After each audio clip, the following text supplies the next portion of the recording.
अस्सलाम वालेकुम, once again welcome to my YouTube channel. बच्चों, आज हम केमिस्ट्री के इंपॉर्टेंट लॉन्ग क्वेश्चन की बात करने जा रहे हैं जिनका इम्कान है कि वो इस दफ़ा पेपर में ज़रूर आएंगे।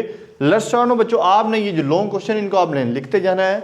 ये अगर आप कर लेते हैं, आई होप सो कि आपके जो 3 में से आपने 2 करने हैं वो आपके हो जाएंगे, तो आपने घबराना नहीं है। अगर आपने लॉन्ग क्वेश्चन की ट्रिक लेनी है, इनको आपने अब पेपर में अटैम्प्ट करना है, तो आपने ये ज़रूर वीडियो देखनी है ताकि आपके लॉन्ग क्वेश्चन क्या हो जाए, क्लियर हो जाए।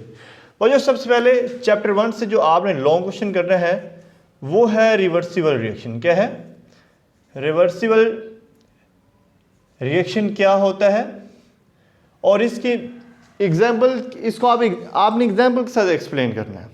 What is reversible reaction, also explain with example. आपने इसको रिवर्सिबल रिएक्शन को एग्जाम्पल के साथ विद एग्जाम्पल, ये आपका एक क्वेश्चन है पहले चैप्टर से।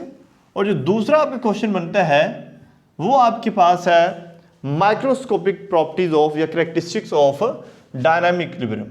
ये है microscopic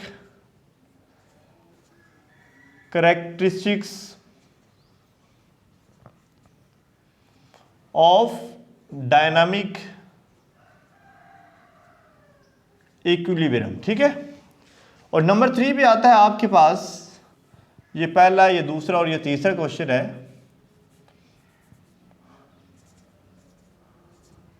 law of mass action. Law of mass action क्या है?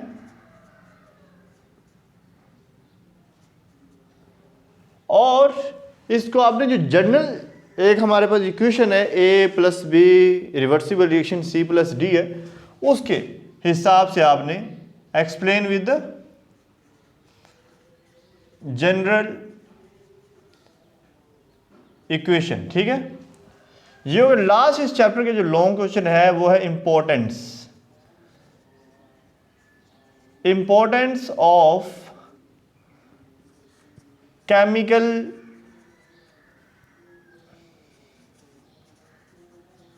इक्विलिब्रियम।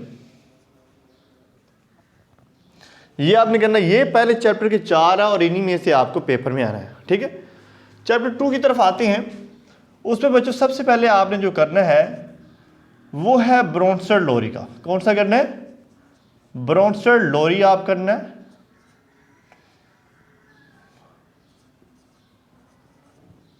एसिड बेस कंसेप्ट, ठीक है। एक ये क्वेश्चन करना है, ठीक है। नेक्स्ट आपने करना है ल्यूइस का। कौन सा करना है? ल्यूइस एसिड बेस कंसेप्ट, ये हो गया। इससे नेक्स्ट जो आपने करना है वो जो हमारे पास पड़े हुए हैं ना, यानी एसिड्स की केमिकल प्रॉपर्टीज, बेसिस की केमिकल प्रॉपर्टीज वो करनी है, ठीक है। Chemical properties of acid and bases, मतलब इनमें रिएक्शन, जो रिएक्शन है उनकी आपने बात करनी है, रिएक्शन करनी है। नेक्स्ट बच्चों इसके अंदर जो आपने क्वेश्चन करना है वो आपके पास है uses of acid and bases, ठीक है। ये लास्ट टाइम आए भी हुए और इस बार भी पॉसिबिलिटी है। याद रखना, ये तो आपके लॉन्ग क्वेश्चन तो होने ही होने। अगर ये वाले आप टॉपिक्स करते हैं तो आपके जो आपने 15 में से 24 में से 15 क्वेश्चन करने हैं तो 12-13 आपको शॉर्ट क्वेश्चन में मिल जाएंगे, ठीक है। और आपको 5 से 6 MCQs भी इनसे रिलेटेड मिल जाएंगे, ठीक है। तो बच्चों uses of acid and bases, ठीक है। नेक्स्ट आप करें इसमें वो जो हमारे पास पड़ा हुआ है pH क्या है, ठीक है, वो आपने उसको शॉर्ट पे कर लें, ठीक है। इंडिकेटर्स को भी आप शॉर्ट पे कर लें, ठीक है। अब नेक्स्ट बच्चों हमारे पास जो आता है salts, preparation of salt, preparation of salt, ठीक है। यानी वो जो हमारे पास जो सोल्यूबल मेथड है ना, जिसमें 4 तरीके आते हैं, वो आपने करना है, ठीक है। विद सोल्यूबल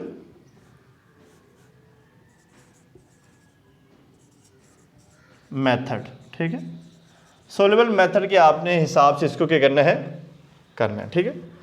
ये आपके हो गए इसमें। और नेक्स्ट हम चलते हैं जो हमारे पास चैप्टर 3 से, तो आपने लॉन्ग क्वेश्चन करना नहीं, ना ही आना है। चैप्टर 4, ठीक है। चैप्टर 4 से जो आपने बच्चों करने हैं वो है आपके पास इथाइलिन। मैं आपको बताता हूँ uses of ethylene, uses of acetylene, ये आपने करने तो शॉर्ट पे हैं, ठीक है। और अगर लॉन्ग पे आ जाए तो आप इसको कर लें, ठीक है। और फिजिकल प्रॉपर्टीज भी इथाइलिन की, मीथेन की, ठीक है, और एसिटाइलिन की भी, तो ये भी आपने शॉर्ट पे ही करने हैं। अगर आ जाए तो आप इनको लॉन्ग पे लिख लें, ठीक है। और इसमें जो मेन जो इंपॉर्टेंट आपका लॉन्ग क्वेश्चन है वो है हैलोजिनेशन, हैलोजिनेशन ऑफ अल्केन। क्या है? अल्केन की हैलोजिनेशन, मतलब उर्दू में है तबादले की रिएक्शन, ठीक है। इससे नेक्स्ट जो बच्चों आपने इसी चैप्टर का क्वेश्चन करना है वो आपके पास है KMnO4 के साथ आपने अल्कीन की, अल्कीन का तो नहीं है, अल्काइन की KMnO4 के साथ ऑक्सीडेशन करना है, ठीक है। Oxidation of alkyne with KMnO4, potassium पर मैग्नेट के साथ आपने इसकी ऑक्सीडेशन करवानी है, ठीक है। ये हो गया इस चैप्टर के आपके लॉन्ग क्वेश्चन। नेक्स्ट हम बात करते हैं बच्चों, वो हमारे पास है जो चैप्टर 5 है, ठीक है, बायोकेमिस्ट्री वाला। सबसे पहले आपने उसमें करना है कार्बोहाइड्रेट्स के हैं। क्या? What is carbohydrates? Also explain it's, जो आपके टाइप्स हैं, जो इसकी काइंड है, जिसमें मोनोसेक्राइड है, डाइसेक्राइड और पॉलीसेक्राइड। कार्बोहाइड्रेट्स वाला बच्चों आपने टॉपिक करना है, ठीक है, ठीक है, विद इट्स टाइप्स, ठीक है, जिसमें मोनोसेक्राइड है, पॉली और ओलिगोसेक्राइड, ठीक है। नेक्स्ट में जो हम बात करते हैं जो उसी चैप्टर का एक लॉन्ग क्वेश्चन है वो हमारे पास sources of protein and sources of protein and lipids, lipids के और जो हमारे प्रोटीन उसके सोर्सेज और यूज आपने बयान करने। और इसमें एक बहुत इंपॉर्टेंट आपका लॉन्ग क्वेश्चन है building blocks of amino acid, ठीक है। तो ये भी आपने करना है, ठीक है। ये इसके तो बहुत ज़्यादा चांसेस होते हैं। बिल्डिंग्स ब्लॉक्स ऑफ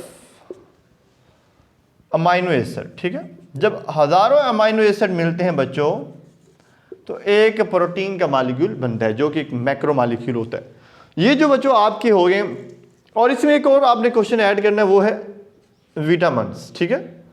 आपने विटामिन्स क्या होते हैं उसमें लिख लेना है sources and uses of vitamin या विटामिन ए एंड डी, इनके ज़राए और इनकी इस्तेमालात आपने बयान करने, ठीक है। और इसके साथ बच्चों आपने जो नेक्स्ट पे हम चलते हैं, नेक्स्ट बच्चों हमारे पास जो चैप्टर 1 है वो है एटमॉस्फेयर वाला, उसमें से आपको लॉन्ग क्वेश्चन नहीं आना। उससे नेक्स्ट आ जाए वाटर वाले में।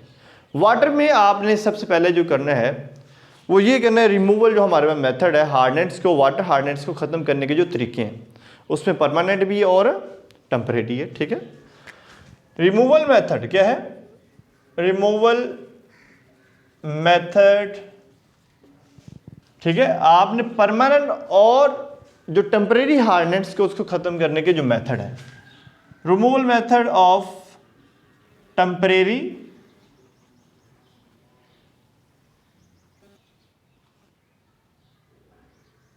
And permanent हार्डनेट्स।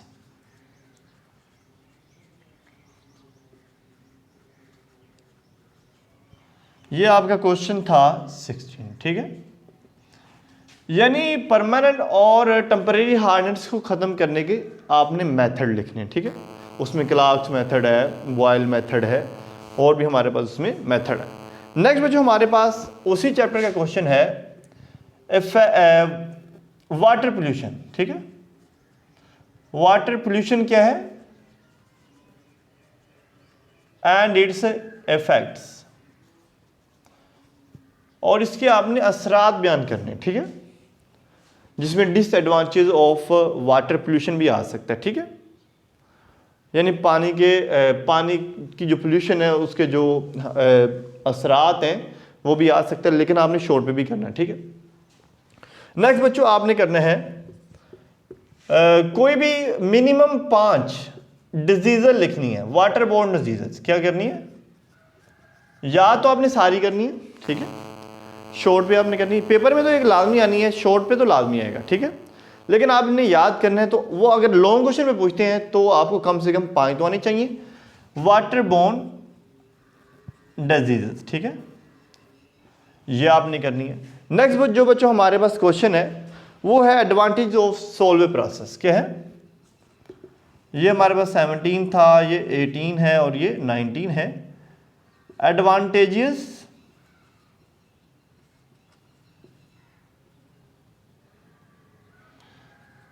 Of सोल्वेज process, Solvay process के फ़वायद आपने बयान करने हैं, ठीक है। इससे नेक्स्ट इसी चैप्टर के अंदर बच्चों हमारे पास पढ़ा हुआ है, ये हमारे पास पढ़ा हुआ है यूरिया की इंपॉर्टेंस ऑफ यूरिया। क्या पढ़ा हुआ है?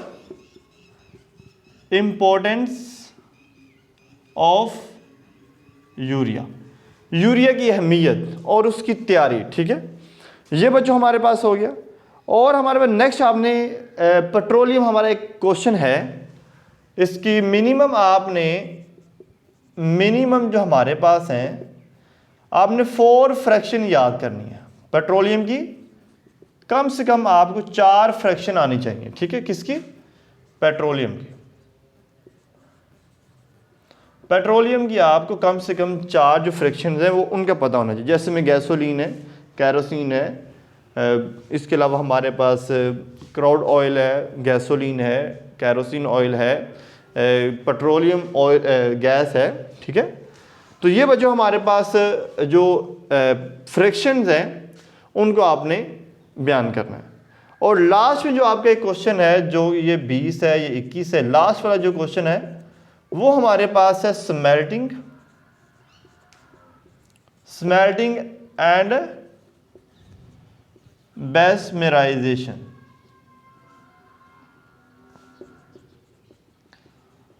ये है।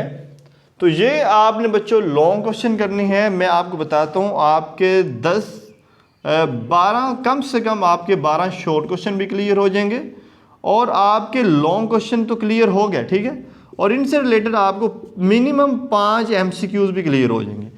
मतलब आपका यानी हर एक डायरेक्शन से आपका अगर आप करते हैं तो आपको फ़ायदा ही होगा। मिलते हैं नेक्स्ट टेक्निक के साथ, तब तक अल्लाह हाफिज़।